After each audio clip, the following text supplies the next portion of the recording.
Hey everyone, ready for another deep dive? Always. All right. Well, today we're going to be tackling something that might sound a little bit dry at first glance. Yeah. We're talking bonds and guarantees, but trust me on this one. Okay. This stuff is way more interesting than it sounds Right. because it's really all about promises. It is. You know, how businesses make deals Yeah. and how those promises actually happen. hmm And bonds and guarantees are kind of Well, they're essential. Yeah, they're That like that secret ingredient that makes it all work. you can think of them as the backbone of so many transactions. Yeah. We're talking massive construction projects. Oh, yeah. We're talking about simple supply agreements. That's true. They're kind of everywhere, Yeah. but often overlooked. Okay, so let's break it down a little bit. Okay. Can you give us just like a really clear Yeah. definition Get of ready. what a bond and a guarantee actually are? So at their core, they both act as financial safety nets Okay. within contracts. It's like Yeah, maybe making a promise with a little extra reassurance. they do sound pretty similar. They are. They're related concepts. Yeah. Think of it this way. Okay. You're lending a friend a significant amount of money. hmm You trust them, Right. but you probably also want some reassurance. Yeah, of course. A bond or guarantee is that extra layer of protection Yeah, that ensures even if something goes wrong, you won't be left empty-handed. So it's like, yeah, I trust you, Yeah. but I also trust this piece of paper. It's like adding a level of formality and security Right. to an agreement. Okay, so can you give us some real world Yeah. examples to illustrate Totally. how this plays out? Okay, so let's say we've got a construction company. Okay. They've been hired to build a hospital. Big project. Huge. Now a performance bond would guarantee that even if the company runs into some unforeseen problems, the hospital still gets built. Okay, so that protects the Protects the client. client. Absolutely. Okay, that makes sense. Yeah. So beyond construction, Yeah. where else are we seeing these bonds? Well, you see them everywhere. So imagine a new tech startup. Mm, They need a huge shipment of computer chips right. to launch their new product. Right. Yeah. A supply bond Okay. would guarantee that the supplier delivers those chips on time Got it.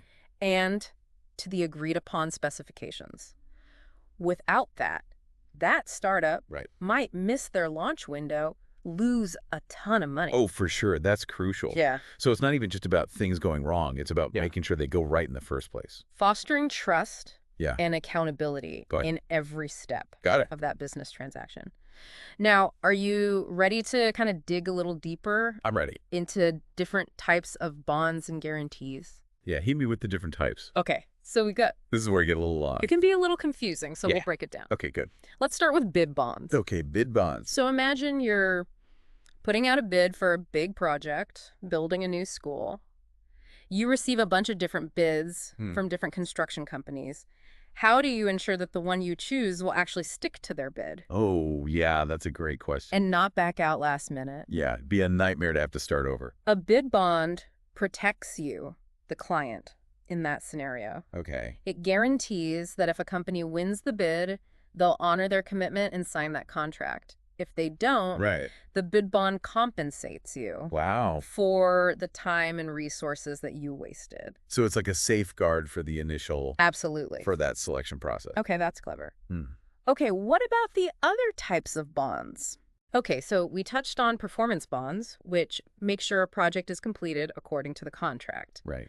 Then we have advance payment bonds. Okay. These come into play when a company needs some upfront payment Okay. to Yeah. get started, maybe to buy materials. So that's basically insurance for the client, Yeah, that the company won't just take the money and run. that's exactly what it is. The advance payment Yeah. bond guarantees that the company will use those funds for the intended purpose, Especially with large sums of money. especially large sums of money. That's reassuring. We've also got supply bonds, which protect buyers by ensuring that suppliers deliver the goods or services as agreed upon in the contract. Okay, so like a restaurant owner Yeah, perfect example. who needs a steady supply of produce. A restaurant owner needs a steady supply of produce. They need that guarantee Yeah. that those ingredients are delivered on schedule and at the right quality. Makes perfect sense. You don't want to be left scrambling Absolutely. in the middle of dinner service.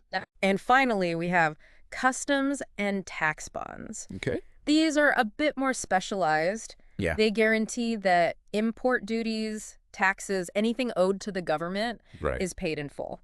So that's really important for international trade. Wow.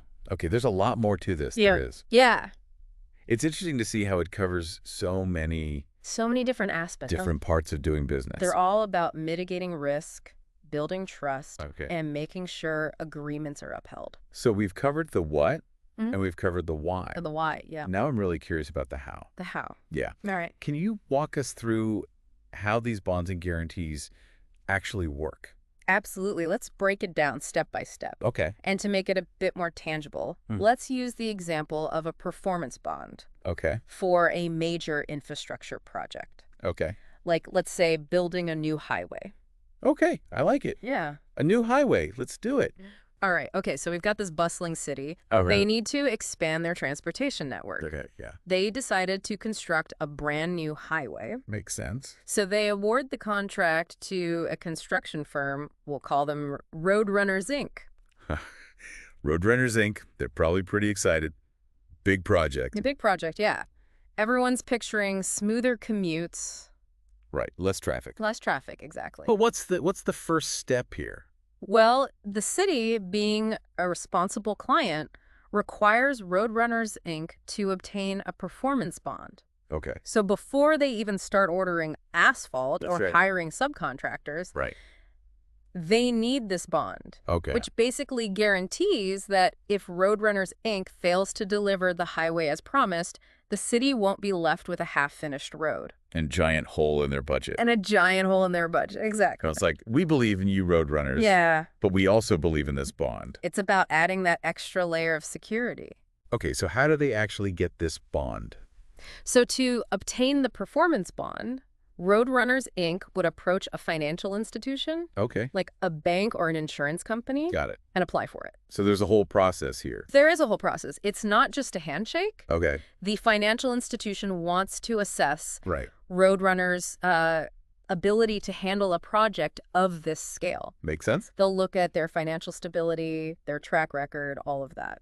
So you wouldn't want to give a bond to a company Exactly. that's known for not finishing projects on time. You don't want to give a bond to a company that's known for, going over budget, Yeah. unfinished projects. Yeah. So if everything checks out, the institution issues the performance bond. Okay. Roadrunners can start building the highway. All right, so they're off to the races. They're off to the races. But let's say a year into the project, Okay. an unexpected problem pops up. Okay. Maybe they discover a layer of bedrock that needs, extensive excavation and reinforcement. Yeah, that sounds expensive. Inexpensive, yeah. So what if Roadrunners realizes they just can't absorb those costs Right. and they have to abandon the project?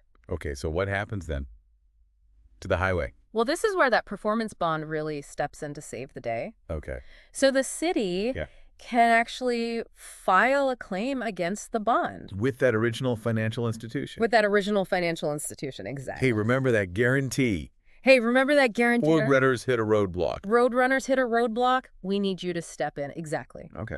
So the financial institution will then launch an investigation. Make sure everything's legit. Make sure everything's legit. Confirm that Roadrunners has actually breached the contract. I imagine there's lawyers involved. Oh, yeah, it's a whole process. Lots of paperwork. A lot of paperwork, a lot of back and forth. But if the claim is valid, Right. the institution will compensate the city Wow. for the losses. So they can either hire someone else to finish it? Hire someone else to finish it or come up with an alternative solution. That's a huge relief for the city. Huge relief. They're not just stuck Yeah. with a half-built highway and no money. But what about Roadrunners, Inc.? Yeah. They don't just walk away scot-free, do they? No, they don't. So remember, the performance bond is a form of security, Yeah. not a free pass Okay. to just abandon your obligations. Got it. So while the bond protects the city, Yeah. the institution that paid out that claim Right. is going to want to recover those funds from Roadrunners. Okay, so they might sue them or... They might sue them. They might negotiate a settlement. Okay. They might seize assets if necessary. So it's a safety net, but It is a safety net, but you're still on the hook. you're still on the hook. You're Okay. still accountable. Yeah, that makes sense. And that's one of the benefits of these bonds and guarantees. Right. It really incentivizes everyone to act in good faith. Okay, so we've talked about performance bonds in depth. Yes. Are there other types of bonds Oh, yeah. There are other types of bonds Steve? that we should be aware of. So let's shift gears a little bit and Okay. talk about advance payment bonds. Okay. So remember, these come into play when a company needs Right. They need some money up front. money up front to start a project, Yeah. Yeah. to buy materials or equipment, To get things rolling. to get things rolling, yeah. Right. Advance payment bonds. Let's dive into those. Okay, So I so think we can all relate to Yeah. needing some cash up front to get Yeah. a project going. very common, especially when you need materials Mm. or specialized equipment Yeah. before work can begin. Right. So can you give us a real world example of how Let's- these things work? Okay, so imagine you're an entrepreneur and All right. you're launching a new line of custom furniture. Aaron. You've got a contract with a big hotel chain. Okay. Nice. To outfit, their lobby, their guest rooms. Nancy. But you need a lot of money up front Yeah, of course. to buy fabrics, to hire people, to rent a bigger workshop space. You need the money to fulfill the order, but you need the order You need the order to get the money. to get the money. It's a classic. It's the classic problem. That's where that advance payment bond comes in. Okay, So the hotel chain, they want to protect their investment. right. They require you to get a bond Got it. before they release those funds. Like, we're happy to pay you, Yeah. but we want to make sure you're actually going to Right. make the furniture. You're not going to run off with the money. Yeah, exactly. So you would then approach a financial institution, Okay, apply for the bond. same as before. They'd assess, your business plan, your history, Okay, all of that. make sure it's all legit. Make sure it's all on the up and up. So then, if everything's good, they issue the bond, the hotel gets the money. Right. You can start building that furniture. All right, so everyone's happy. But then what if Uh-oh. what if something goes wrong? Yeah. Like, even if you Yeah, like, despite your best intentions, Yeah. something happens. A supplier goes bankrupt. Right. Or maybe a storm damages your workshop, Yeah. pushes you over budget, delays production. Yeah, all this stuff happens. All of that, yeah. So then the advance payment bond? Well, that's where it really proves its worth. Okay. So the hotel chain, Yeah. facing these delays, they can file a claim against the bond. So they go back to the institution. Go back to the institution. Say, hey, remember that money? Yeah. Hey, remember that advance? Things aren't going so well. Things aren't going so well, yeah. Right. And then the institution will investigate, Okay. see if you, the furniture maker, have mishandled the payment. So it's not just enough to say, No. oh, my supplier ran off. No. You need to show that Yeah. you took reasonable steps Yeah. to manage the funds and the project. Okay. And if the claim is valid, the institution reimburses the hotel. Wow. Okay. So they can hire another furniture maker Right. So they're not just stuck. or explore other options. Okay. That's good. But just like with those other examples, you, the furniture maker, you're not off the hook. Right. So there's still that accountability. That accountability is still there. The institution is going to try to recover their losses from you. Right. Okay. So they might take you to court They might take you to court, yeah. or try to get the money back somehow. They might try to, negotiate a repayment plan, maybe seize assets. Okay. So it's Yeah. really, It's a system of checks and balances. yeah. Yeah. It's a safety net, but you got to be responsible. You got to be responsible, yeah. Okay. So we've talked about a lot today We have. about bonds and guarantees. Yeah. Can you sum up for our listeners? Yeah. What's the big takeaway here? I think the most important thing is to remember that these bonds and guarantees, they're not just Right. abstract financial instruments. Yeah. They're tools Okay. that can really help businesses thrive, Okay. reduce risk, build trust. Yeah. So whether you're a CEO or just starting out, understanding these concepts can help you make better decisions. Absolutely. Yeah. So for our listeners out there, I'll leave you with this thought. Okay. Think about a time when Okay. a deal went bad, a project got stalled, Mhm. a promise was broken. How might a bond or guarantee have helped? Yeah, how could it have protected you? Yeah. Yeah. Exactly. Would it have incentivized the other party Right. to follow through? Yeah. Keep those questions in mind Keep those in mind, yeah. as you navigate your own business venture. Yeah, knowledge is power, right? Knowledge is power. Exactly. Well, that's all the time we have for today. Thanks for joining us for another deep dive